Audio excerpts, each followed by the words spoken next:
Andrew Vanage. I'm the Director of Solutions Engineering, and it's great to be here with the Tech Field Day Showcase and Delegates to talk about Celona's 5G LAN enterprise integration and intelligent routing capabilities.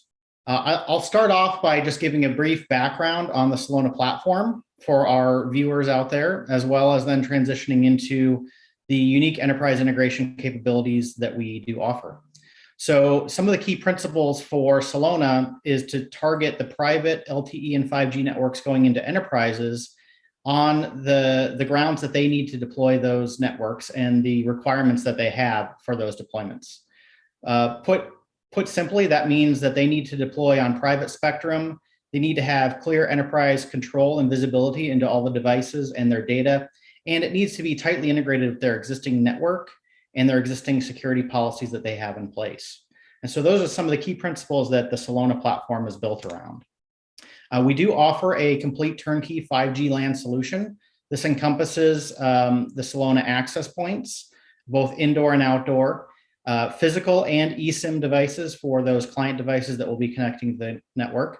And then the Celona software-defined network platform, which encompasses both our Celona Edge enterprise packet core, which is a completely software-defined network element that can be deployed on premises or in the cloud or in a hybrid cloud scenario for elastic scalability as well as high availability and resiliency. And then the other component of the Celona platform is the Celona Orchestrator, which is our cloud management and orchestration platform that is hosted by Celona in the cloud, offers AI and machine learning for intelligence from a management and operational visibility perspective, and offers full API integration for external systems for DevOps and network automation. Targeting the enterprise with a cellular solution means that Celona has really focused on deploying our solution as an overlay within the enterprise. That means that our access points and the Celona Edge packet core completely overlay on an existing enterprise network. So our access points plug directly into existing enterprise Ethernet switches and routing. And our Celona Edge is completely virtualized and can reside on any hypervisor that resides either on premises or in the cloud, and integrates with other applications that may be locally on site for high performance and low latency traffic routing, or can reside in the public cloud or a private cloud that's centralized if applications and that application traffic from the enterprise also needs to reside in that central location. Key to enterprise network integration is adapting to the unique policies and security and segmentation that an enterprise requires. And with Celona, we've patented what we call MicroSlicing to make this happen. So MicroSlicing encompasses prioritization from a quality of service perspective for mission critical applications that the enterprise may need to rely on for their business processes, as well as security and segmentation by routing and forwarding traffic into the network in an integrated fashion that complies with the existing security policies of the enterprise. So it encompasses both a quality of service and a security aspect. And so you can see here, we can define application SLAs for very unique applications running on one or multiple types of devices, and prioritize those from an over-the-air as well as an over-the-wire quality of service perspective. It's one of the unique advantages of LTE and 5G technology is that since it is a completely scheduled protocol, we can guarantee over-the-air performance. And then from a wired network infrastructure perspective, we can group devices into different device groups and map them directly into the enterprise network, into their existing layer 2, layer 3 architecture, so that they have the appropriate security and segmentation policies applied based on the user or device role within the organization. And we monitor all of that through the Celona Orchestrator. We provide KPI level monitoring on a near real-time basis for all of the performance of each of those policies that you've defined. And so we provide feedback back into the system from a machine learning perspective to optimize the performance as new applications come onto the network and as client devices move and are mobile throughout the network to maintain those SLAs. So that's a little bit of a background of the Celona and how we integrate with an enterprise network. What I'd like to focus the rest of the time on is how we perform intelligent 5G LAN routing into the enterprise network in a number of different methods or options that solve different unique problems that enterprises have that traditional MNOs and cellular telcos have not.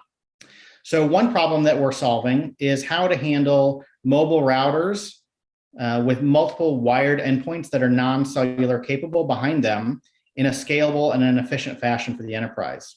Now, traditionally, each of these mobile routers or mobile gateways has a WAN modem that connects to the cellular network and a wired or Wi-Fi LAN behind it that connects those non-cellular devices to get access to the network.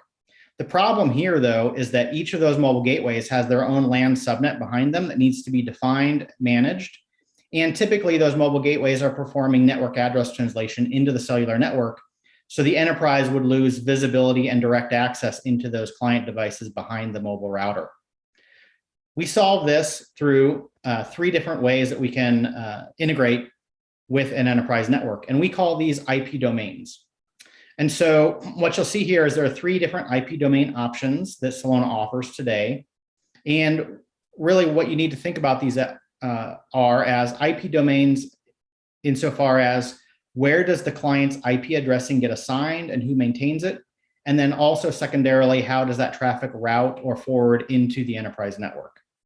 So the first option is what we call an internal IP domain with NAT, or network address translation. This is where the Celona Edge will hand out and maintain all IP addressing for the cellular user equipment or client devices. So there's no need for separate DHCP service from the enterprise. Everything is self-contained within the cellular network. However, those client devices are really meant for external outbound traffic through the cellular network, and there's no direct inbound access to those client devices since that NAT function is being performed. And this is the default mode of operation just to get a network up and running and to make sure that client devices can get connected to the network very easily. The second mode of operation is an external IP domain with VLAN forwarding. This is where IP addressing is managed and maintained by DHCP servers on the enterprise network. In this mode, the cellular client devices are forwarded into an upstream VLAN off of the Celona Edge packet core, and the IP addressing is handed out by an enterprise DHCP server, and client devices are essentially directly connected to one or multiple VLANs on the enterprise network based on which device group they reside with from a policy perspective. So in that fashion, we can enable direct inbound access to those client devices. They appear as they're directly accessing the enterprise network, just like any other layer 2 connected client device on the enterprise. The wrinkle here, though, is that direct inbound access to those client devices only works for mobile devices that have a cellular modem themselves. In the case that I mentioned on the previous slide with the mobile routers, that kind of breaks down with those mobile routers having the cellular modem and having that routing and NAT function within them for the wired clients on their own LAN segments. And this is where we're really innovating with what we call option 2+ here, which is the external IP domain with what we call supernetting.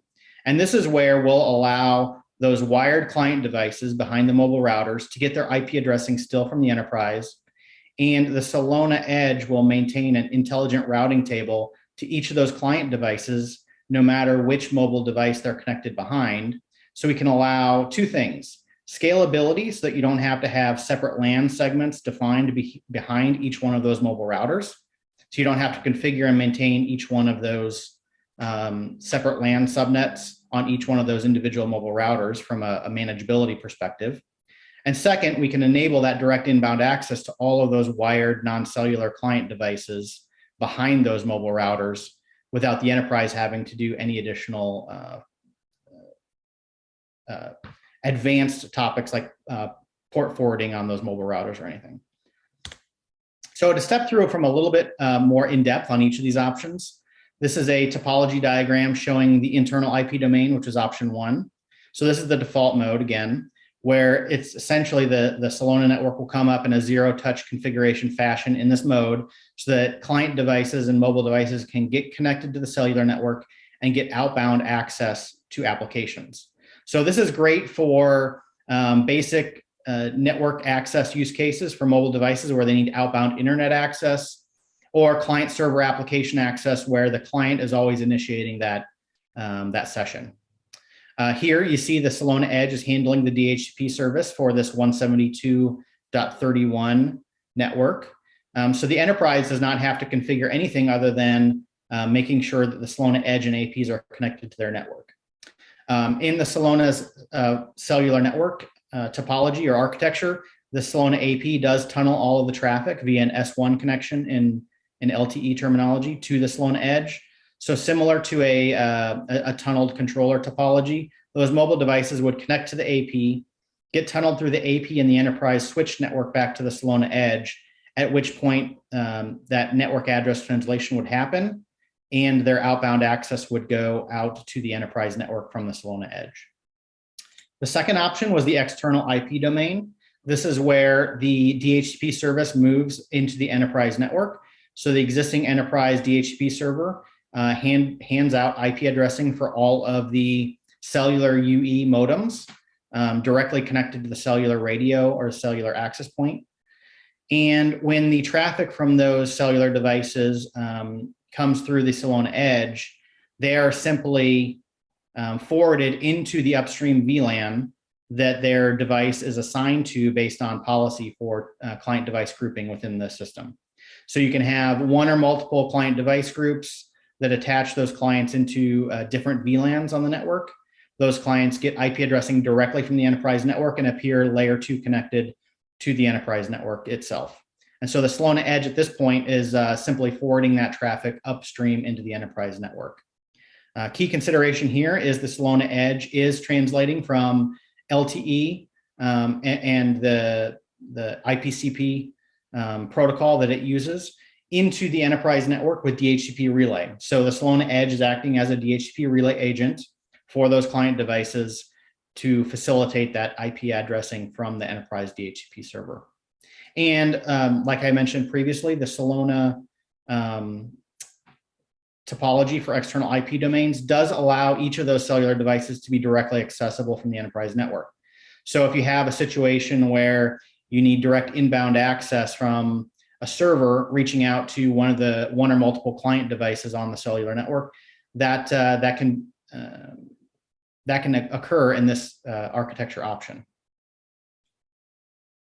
But what you see here as well is the tablet and the laptop that are either wired or Wi-Fi connected behind the gateway in this mode still end up residing on a separate LAN subnet off of that mobile router or that mobile gateway, with NAT happening at that mobile router into the cellular network. So you still lose some visibility and direct access to those types of devices. And those devices we're seeing heavy demand for in various market segments like manufacturing, automated warehousing, and IoT type of utility applications. So what we're introducing now is intelligent 5G LAN routing, which is covered in this third option, which is external IP domains with supernetting. So here what we do is we take the external IP domain concept and we extend it not only to the cellular UE with the modem and the mobile router in this case, but we extend that external IP domain all the way into the wired and Wi-Fi client devices behind those mobile routers. So those client devices actually are getting IP addresses off of the enterprise DHCP server as well. And what we're doing then is we're reconfiguring the mobile routers so that they remove that network address translation function, and they're doing DHCP relay into the Celona cellular over-the-air network. And we're facilitating them to get those IP addresses off of the DHCP server. Now, the other interesting thing here is that we do not need a separate LAN subnet for each of the mobile routers as well. All of the mobile routers can share one LAN subnet behind all of them. So whether there's two as depicted in the yellow boxes on this diagram, or there's 100 with all of their own client devices behind them, they can all reside in one large subnet, get IP addressing off of that one large subnet and one DHCP server scope from the enterprise network to facilitate scalability and ease of management. And the Celona Edge in this case is doing DHCP lease tracking. So we're identifying each of those DHCP sessions as they go through the Celona Edge, and we're building routes back to each one of those individual client devices based on which mobile router it's connected to. So we need to know how to route all the traffic back to any individual client, and we need to know which mobile router it's connected to. And we're doing that intelligently and dynamically on the Celona Edge.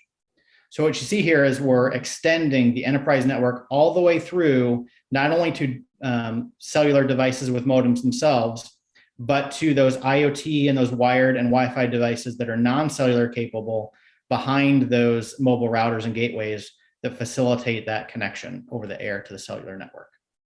And we're doing that through that intelligent routing at the Celona Edge. So some benefits that we realize with this are we can ensure access to all of those wireless and wired devices off of the cellular network, so they are directly accessible and they can be patched and managed and maintained by the enterprise more easily. The enterprise admins can easily secure the operation of both IT and OT systems, so that direct accessibility is quite beneficial for most of the applications we're seeing this demand in for the automated warehousing and the manufacturing and the robotics needs, where many times those servers need to maintain communications inbound into those client devices. And we can apply all of the firewall and security policies that the enterprise has in place, extending all the way down to those devices as well. Your graphic here shows the DHCP server, the enterprise one, but the .30 and .40s, where is the DHCP server for those end client devices on the other side of the mobile routers? Apologies. Yeah, there should be a DHCP server box entry under the enterprise LAN for the 10.30 network as well. So where you see the 10.10.1 and the 10.21 DHCP scopes on the enterprise LAN, there would be another single scope for the 10.30 network as well. Okay, and then the Celona Edge is only doing that route mapping in addition, but the actual DHCP server comes from the enterprise. Correct. And so one of the big, things that we've been working with customers on is large-scale deployments where they needed this direct inbound access for automated warehousing, for example. It was a management nightmare to, let's say, have a mobile router on every automated robot in the warehouse. There could be hundreds or thousands of them, and to have to maintain hundreds or thousands of individual LAN subnets or DHCP scopes every time a device or a robot needed to be deployed into that environment. So what we've done is we've collapsed it all down through that intelligent routing in the Celona Edge, so that all of those devices across any robot can live in one DHCP scope and one virtual LAN kind of segment. And we do the intelligent route mapping to route the traffic back to the mobile router for each device as they come onto the network. Thank you. I have a quick question about the routing done at the Celona Edge. I'm curious what the convergence time is. Like, what are the route update frequencies? Like, how quickly does the Celona Edge respond if something goes offline or what have you? Yeah, so since each of the client devices, the main use case we've seen for this so far is that the client devices behind the mobile routers are fairly consistent in nature. They're not mobile themselves. So for instance, in an automated warehouse, it might be the mobile router is on a robot, but then you have multiple wired endpoints for mechanical controls and computers on the robot itself. They're not moving around between mobile routers on the back end. But we do learn each of the client devices and where they're, so let's say you have one that's connected via Wi-Fi and it moves between mobile routers. As it does those DHCP sessions, we learn in real time which mobile router they're connected to, and we can easily remap them as they shift that connection on the back end behind those mobile routers. So when a Wi-Fi client device, let's say, moves between mobile routers, once it does a DHCP, if it does a DHCP renewal upon that roaming event, we see that at the Celona Edge and update routing tables. The other option is if it does not do a DHCP renewal upon roaming on the back end, the first packet that it sends through the network, since the mobile routers are all, it's like a point-to-point tunnel over the air between the mobile router and the Celona Edge. As those client devices send traffic, the mobile routers will forward that to the Celona Edge down that point-to-point tunnel as well. And then we'll see the first packet come from the client device and update the routing table as well. So once that client shifts between mobile routers, we'll see it and we'll update the routing table accordingly. You mentioned that the NAT mode was very much from an onboarding perspective. If one onboards with potentially hundreds of devices, how would you envision, or how do people then transition to these other options? Is there do they group the devices and transition them in a group? Do you stage it in some way? Yeah, so the internal IP domain with NAT, which is the default mode, really enables that out of the box, zero touch provisioning kind of aspect. So that you can really just bring up the system and start connecting client devices. The other options for the external IP domain and the external IP domain with supernetting are done through simple policy mapping in the Celona orchestrator. So all of the subscribers and SIM inventory is in the Celona orchestrator. And through a concept of creating device groups and mapping SIMs to device groups, then we can facilitate routing them into different VLANs on the network. So once that simple policy is done for one or a group of devices, then they can get routed into a different segment on the network or forwarded into a layer 2 VLAN. Okay, one last question. A lot of IoT devices are using IP version 6. Is there any IP version 4 to IP6 translation going on here? Any restrictions of IP version 6? Today, we don't have any native IP version 6 support, but IPv6 tunneling through the Celona network is perfectly possible. So no native support, but tunneling should work. Great. Yeah, and so for those of you out there that want to see this in action, please go to celona.io/journey. We have live and on-demand demos of the system. And we'd invite everyone also to join our frequency community that we're building, where we have our Celona team members as well as other community members asking and answering questions in a collaborative environment on how enterprises are adopting 4G and 5G networks today.